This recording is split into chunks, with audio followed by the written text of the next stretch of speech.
Thanks for coming. It's always nice to be the first speaker after lunch. I can alternately wake you or put you to sleep. Anyway, first thing I want to do, thank you, is there's a lot of River District staff on the program. Dan and I, Chris is an MC, Jim's an MC, Dave Kanzer later on the program, but there's a lot of staff that is not on the program that really made the program work, and I want to acknowledge those River District staff members that without their hard work on this, we wouldn't have this program today. Martha, Lori, Laura, Alicia, Hunter, Dave Smith, Don, Denise, thank you from all of us for all the work you put into this. And this afternoon, we heard some great talks. It's always a delight to have Jennifer and Pat Mulroy and Klaus on the agenda. They sort of set the stage. And what we want to try to do is sort of move from that big picture down to what really should be happening in Colorado and what should be happening as Western Colorado with the ground rule that you heard from Pat, that we're all citizens indeed of the Colorado River Basin. So I want to talk I'm going to talk a little bit about the basics. Much of this you've already heard, so I'm going to hopefully go through it pretty quickly. Of course, we know about the upper basin and the lower basin. A couple things that I want to point out is that we know about climate change and we're concerned about dryness, but when you look at the surrounding basins that are next to the Colorado, the Arkansas, the Platte, the Great Basin, the Rio Grande, whatever's in California, I guess that's desert, they're as dry as we are. So it's a regional problem. And the Colorado River is a regional resource. Albuquerque, Pueblo, Colorado Springs, Denver, Greeley, Cheyenne, Salt Lake City, LA, all of them have in common is they use that Colorado River water. Some of the hydrology, I know we're really stuck on the last 15 years have been really difficult in terms of a drought. I'm here to tell you, from an upper basin perspective, I'm not sure we're in a drought. We may, and I'll be interested to hear what Klaus thinks, but we may look back on this in a few years and say, from beginning in about 2008 or 9, from a precipitation standpoint, we may actually be in a pluvial. It's a new word for you guys. Look it up. It's opposite of drought. Basin study, so we've had, these are some hydrologic comparisons, and I'll just go to the bottom line. In the 50-year period from about 1120 to 1170, we had an estimated natural flow at leaf area of about 12.7 million, which is a 50-year period of what we're seeing today. So we need to be prepared for that kind of event to happen again, with or without climate change. And I'm not here to say it's without climate change. It is definitely with climate change. Here's our water budget. We've seen that. The supply, and this is at Hoover Dam. My assumption is below Hoover Dam there's not much more water. We've had about 13 million acre feet per year at Hoover, which is the Lee Ferry natural flow plus the Little Colorado, the Virgin, and those tributaries that come in above Hoover, but below Lee Ferry. And you can see, if you simply look at this as your bank account, we started in 1999 with about 50 million acre feet in our bank account, and today we have, this says 18, it's actually going to be more like 21 at the end of the year because of a relatively good year. So that deficit is unsustainable, and what improves that deficit is a big year. I like to say it's a little bit like my cell phone. Most of the time it's discharging, and most of the time Lake Powell and Lake Mead are in fact discharging, but occasionally you need to charge them, and what charges them are those big years. And it's really not just a big year, as we know from 2011, it's a series of big years, and that's going to be the real question. When will we have that series of big years that recharges the system, or are we going to have it soon enough? Or if we have it in the next few years and we all go, wow, we've recovered, what's going to happen in 30 years when this hydrology continues? Lake Powell, a couple things about Lake Powell. It's not operated. How is it operated? It's operated pursuant to the 2007 interim guidelines that Reclamation, Interior, and the states all developed and all agreed to. And it's a coordinated operation. A lot of folks have asked me, why are we delivering 9 million? How come we're delivering more than 7.5 million? Well, the state agreed with the process, that recognizes some of the compact issues in the deliveries, but Powell is operated pursuant to these interim guidelines, and these interim guidelines will be around through 2026. My prediction is they'll be around through at least 2050 with very minor changes. Making a significant change to how those systems will operate with 8 parties having to agree is very difficult. So what we have in place today will largely look the same in 30 or 40 years because of the momentum it takes to make significant changes to it. Now, that doesn't mean they won't be tweaked, but going beyond tweaking will be very difficult. Here's some basic issues that we want to talk about from Colorado. Existing users desire compact protection, minimal threat to future curtailment. Pointed out, Denver Water, in their comments to the initial draft plan, essentially said their #1 priority for their Colorado River water is not more Colorado River water. It's to preserve the certainty, preserve the security, preserve the reliability of their existing supplies. The higher the level of development, the higher the risk for the upper basin. So essentially, we've reached that point now where we really have to weigh extra development, and that means a new TMD, with what it does to everybody else, including existing TMDs. That's a new paradigm for the water community, especially in Colorado.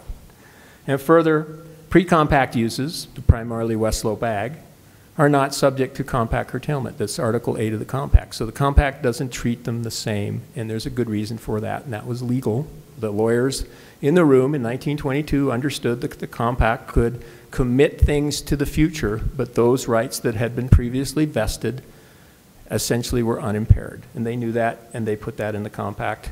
And even if they hadn't, it would have been the reality. So what we've done, and Jennifer talked about this, is contingency planning.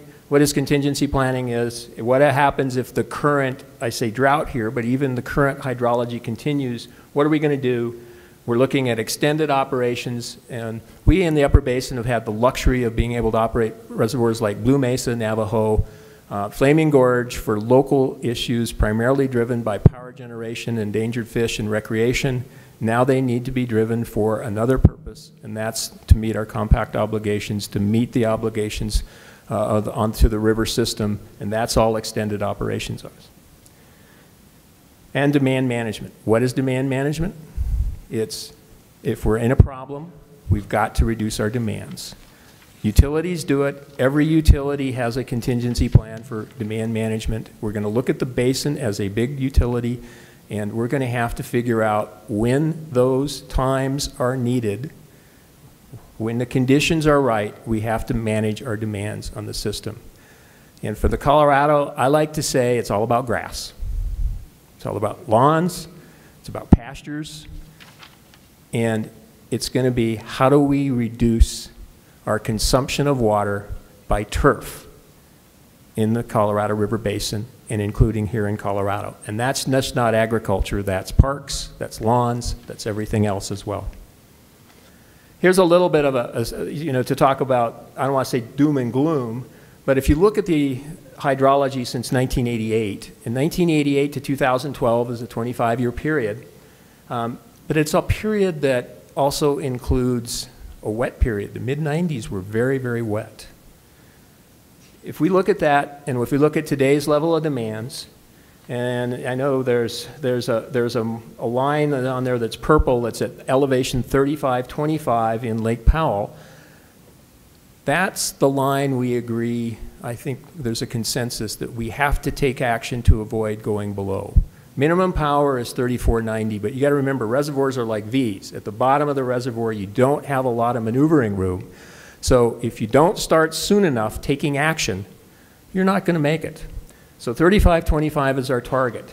If you look at the last 25 years of hydrology, which includes those wet years, and you were to extend that out into the future, what this frequency of exceedance graph says is that without action, we would expect to be at or below that 3525 over 20% of the time, almost 25% of the time, 1 in 4 years. That is a real serious, serious risk.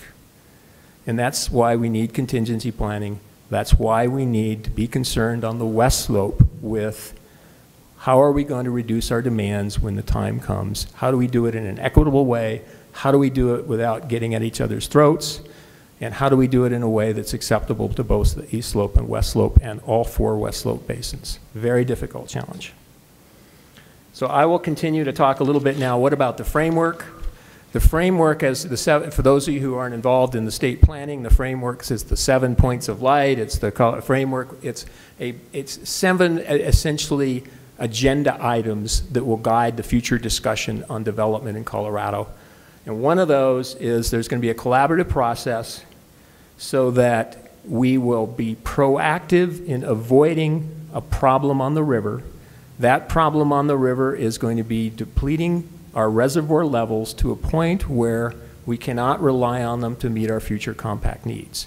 It's a very simple solution. If you avoid the problem by always having water in storage, then you don't have to deal with compact.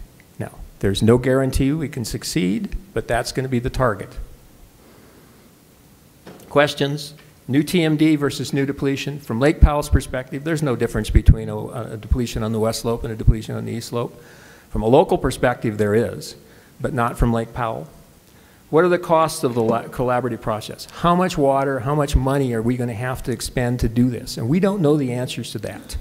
And we need to get the West Slope and the East Slope together, but first we need to get the West Slope together and have a conversation among ourselves, among those 4 basin roundtables, so we're talking from the same agenda so we can have an intelligent conversation with us, with the East Slope, and the state can have an intelligent conversation with the other 6 states in the basin and the feds.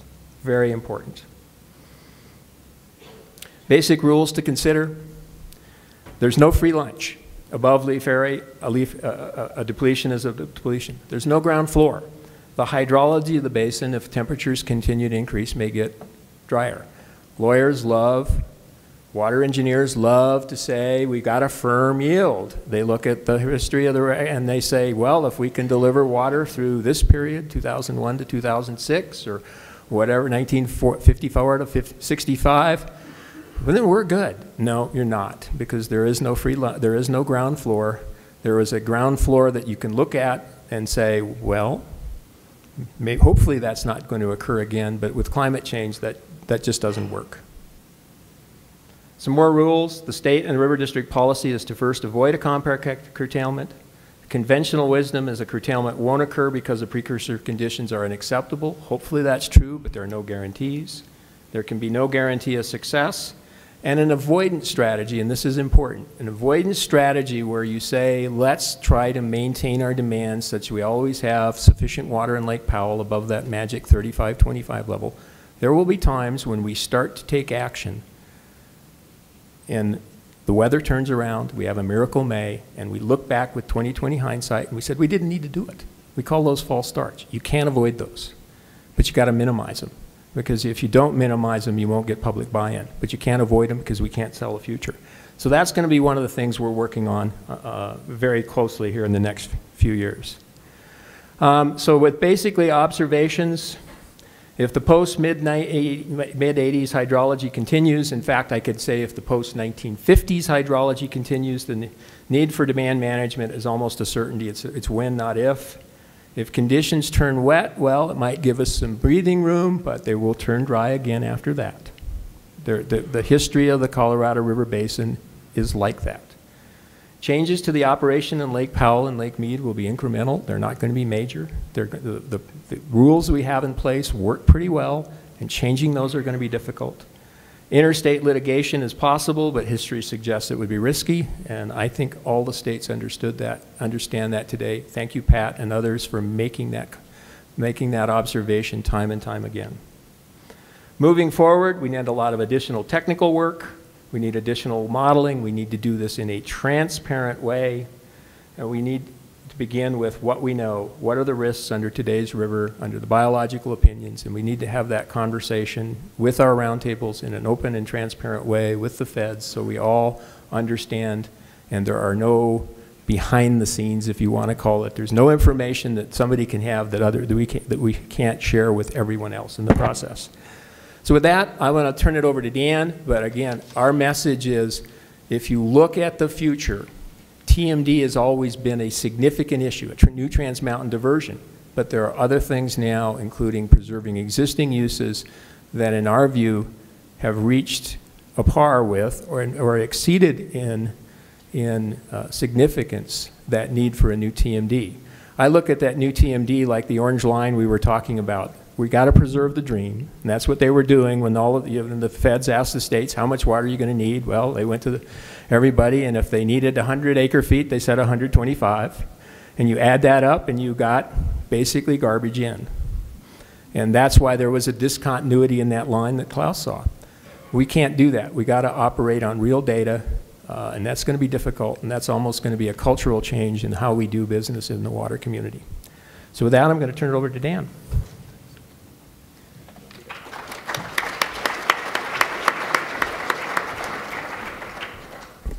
So Eric's the good cop today, and I'm going to be a little bit of a bad cop today. And I don't have a PowerPoint presentation, but I have a PowerPoint presentation.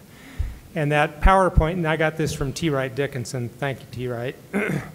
The PowerPoint presentation is that, and I'm saying this to all my brothers and sisters, primarily on the West Slope, who participate on the roundtables on the West Slope. And Eric alluded to it. And that is, we really need to stop focusing on this notion of a new Transmountain Diversion.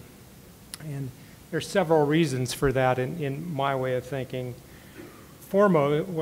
First, I guess, is that a new TMD is not the clear and present danger that we have in front of us. In some respects, I think it's to the extent we're out there battling against the new TMD, we're fighting the last war. We have the framework in place, and if and when a new Transmountain Diversion project proponent steps forward, we have that framework. And when I say if and when, I say if is a big if. And I won't elaborate more on that at this point. But lastly, and more importantly, as Eric has said and others have said today, we really need to be focusing our energy on these issues that have been laid out for us today. These are the issues that are really the issues, the clear and present danger in front of us, the things that we really need to be working on. And we shouldn't be diverting our attention to other matters that really are not the pressing matters in front of us. These things, and Eric got into it a little bit, these things really represent a whole host of very difficult issues, and fundamentally what we're going from is an area where we simply tried to develop and implement water projects to produce our way out of a shortage, and this is a whole new world for us in Colorado and certainly on the West Slope. Thank you. Did you guys hear anything I just said? Do I need to start over? I want to talk a little bit about some of these challenges, and we've got a group that has been working for the last 6 or 7 years. It's known as the Compact Water Bank Group, and I'll talk a little bit more about our efforts. But we've been really working on this issue of how do you deal with this situation as we're facing shortages basically in the system. But here are some of the challenges that I think are the things that we really need to be working on. And just to give folks a flavor of this, there's about 350,000 acre-feet of post-compact use, post-compact municipal and industrial use that's at risk here. And that's 350,000 acre-feet of use that basically serves the vast majority of the economy of the East Slope and the West Slope. And it's at risk. And it's in nobody's interest to see that, to see us get into a crisis mode where suddenly that use of water is at risk.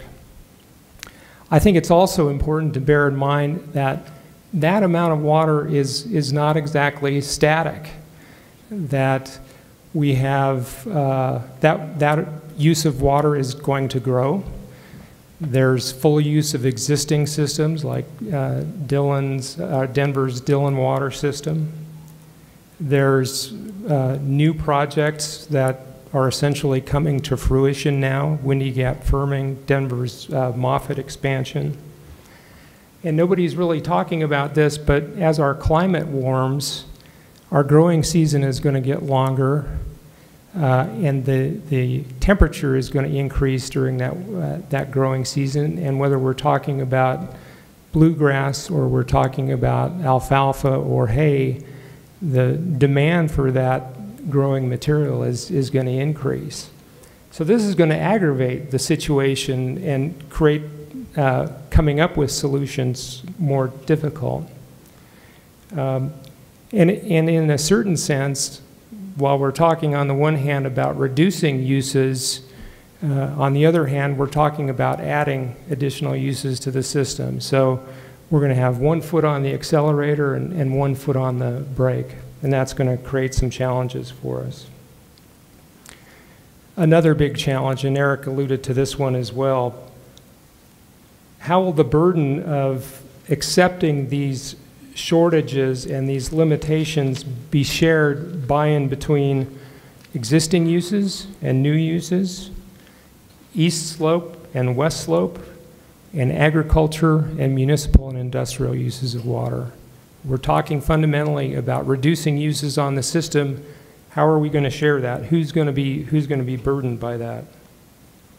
And I think certainly there's a whole myriad of issues, and last and ones I wanted to mention today, but certainly not least, how can the West Slope agriculture participate in a way that not only doesn't represent an unmitigated disaster to agricultural communities and economies, or participates in a way so that there's no harm, but how can agriculture actually participate in a way that's provides some net benefit to agriculture on the West Slope?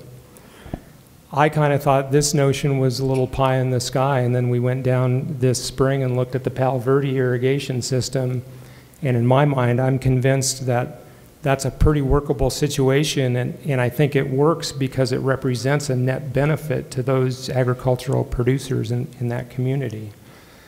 It's not cheap to do that. It costs quite a bit of money, I believe. But I don't think this works if fundamentally we're asking the agricultural producers who, for the most part, are the beneficiaries of holding pre-compact water rights. I don't think it works if we simply ask them to take a hurt or take a hit. There needs to be a benefit for those folks. So the work group that we've been participating in, this water bank work group, consists of the representatives from state of Colorado, Colorado Water Conservation Board, the Front Range Water Council, which are the users of Colorado River water on the Front Range, the Nature Conservancy, the Southwestern Water Conservation District, and the River District.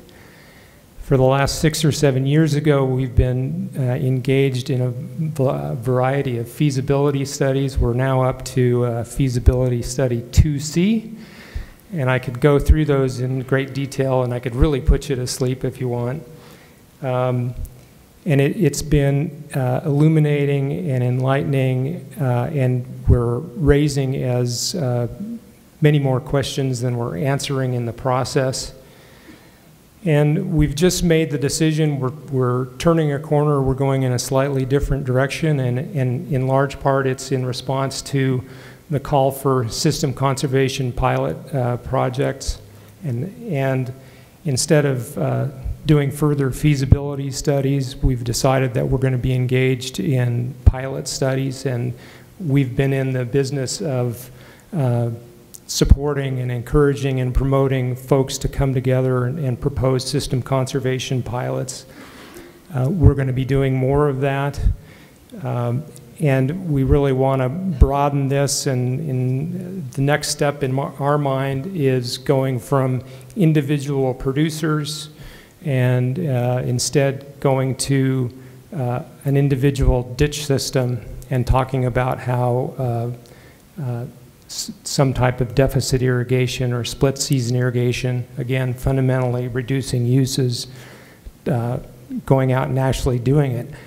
I think this is going to grow. I think, you know, the system conservation pilots that we're doing now are relatively small. I think we're going to begin doing more of those. I think the scope of those is going to increase. I think right now we're focused primarily on the lower valley, Grand Valley. I think the geographic scope of this needs to broaden. And I guess I say this to my brothers and sisters on the roundtables, that we need to have more discussion about these things. I think the roundtables are a great forum to do that. I think we really need to dig in. As Pat and others alluded to this, in my view, we don't really have an alternative of sticking our head in the sand and ignoring this problem and hoping it goes away. We do that. If we do that, we do that at our own peril, and I don't think that's something that is fundamentally in our interest. Lastly, we're very fortunate that we've got some agricultural producers we've been working with in the Grand Valley and the Uncompahgre Valley. These people that we've been working with get it, and it's people like Mark Harris and Steve Fletcher. They understand what's at stake. They understand that they need to play a role in helping create some solutions, and really without people like that, we wouldn't be anywhere. So with that, I'll end, and I'd be happy to answer any question. I'm sure Eric would as well.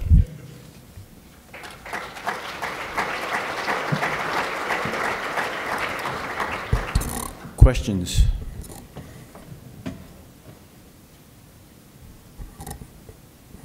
I can't see because of the lights. I don't see any questions. Oh, here's one. I'll ask one. Dan, you and I have talked about this before. Your own study has concluded that 80% of the consumptive water use on the Colorado River system occurs at the higher elevations. Right. For pasture and hayland irrigation.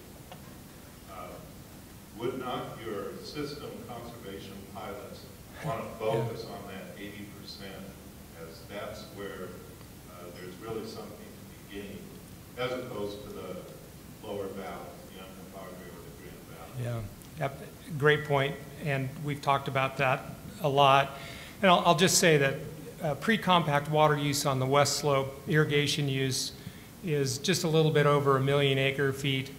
And when we started this study, we thought that we were going to be talking about fallowing row crop in one form or the other. And it turns out on the west slope of Colorado, row crop is actually less than about 100,000 acre feet. And the vast majority of water use of that over 1 million acre feet is pasture grass in some form or another. That is a nut, I agree very much, that's a nut that we need to crack. I think that, I was just talking to somebody about this before lunch, I think that's the next step in the process of doing a pilot, is doing it on pasture grass in some form or another. There are a lot of logistical challenges with that now that I've said that, and not the least of which is the fact that for the most part, you're talking about individual agricultural producers, and you're not talking about larger producers that are under a well-organized and funded and managed ditch system such as we have down there. That's not a reason not to do it, but it simply is part of the fact that there's some very big logistical challenges that we'll have to get into with that. But I agree that that's a step we need to take. T-Right. So Dan, take the next step in that. What are you going to do to return close to these high mountain valleys when you take, if you took the approach to Steve, my good friend Steve? Yeah, Good question. Good question. Oh, so what do we do with return flows? And the important thing to realize here is, sorry? Well, we're not talking about changing the return flows. We're talking fundamentally about reducing the consumptive use part. We're going to have to maintain the return flows that would have been there. We're going to have to, and so I think the environmental values are going to need to be maintained in the same vein. Rachel. Thank you both. I'm kind of wondering, how enthusiastic do you think the West Slope ag community is going to be to participate when our Front Range communities still insist that freely watering lawns of new developments for the next million people is in their economic interest? Good question, and I think that's the politics that we talked about, where if we are going to have demand management in Colorado that's going to succeed, it's going to have to be a sharing of the burden. And that means I say it's about grass, and it's about grass on the Front Range as well as grass on the West Slope. And without a very significant commitment by the Front Range communities to reduce to basically, I'll be very blunt, to do what Las Vegas and Albuquerque have done, which they don't want to do, we're not going to succeed. But we're not going to fall short and not push that issue. I think the West Slope can get behind that and get behind big conservation on the Front Range and controlling the amount of turf, if we want to call it, or landscape agriculture, because I see it as the only way to save East Slope agriculture as well. If they're going to save East Slope agriculture, they got to deal with their own problems in terms of turf on the Front Range. Great. I think that will be the last question, and if we could give our panel an applause.